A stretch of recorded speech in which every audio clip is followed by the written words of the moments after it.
શ્રી સદગુરુ પ્રવચન પ્રસાદ 60માંથી લીધેલ. ધર્મ નિશ્ચય અને વ્યવહારનું સ્વરૂપ જેમ છે તેમ સમજવું જોઈએ. આવી નિશ્ચયની વાત સાંભળી વ્યવહાર આવતો જ નથી એમ કદી વ્યવહાર ઉડાડે તો મૂળ છે, અને સાધક દશામાં વ્યવહાર આવે છે માટે તેને ધર્મ માને તો પણ મૂળ છે.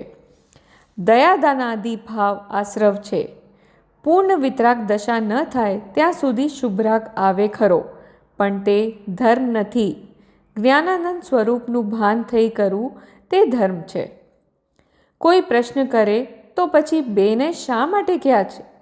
સમાધાન: શુદ્ધ જ્ઞાન વિના નહીં હોતા નથી.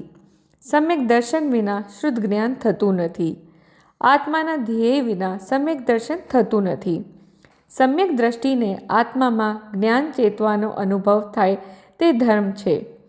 3 કશાય બાકી છે તેટલો અધર્મ છે. શ્રાવકને 2 કશાયનો નાશ થઈ અંતર અનુભવ થાય તે ધર્મ છે, અને 2 કશાય બાકી છે તેટલો અધર્મ છે. મુનિને 3 કશાયનો અંતર અનુભવ થાય તે ધર્મ છે, અને જેટલો સંજ્વલન કશાય બાકી છે તેટલો અધર્મ છે. 6ઠા ગુણસ્થાનમાં જ્ઞાન ચેતના છે, પણ પૂર્ણ થયો નથી, અધૂરી દશા છે. તેથી સાક્ષાત જ્ઞાન ચેતના નથી. સંપૂર્ણ રીતે આત્મામાં ઠરતા કેવળ જ્ઞાન થતાં સાક્ષાત જ્ઞાન ચેતના સ્વરૂપ થાય છે.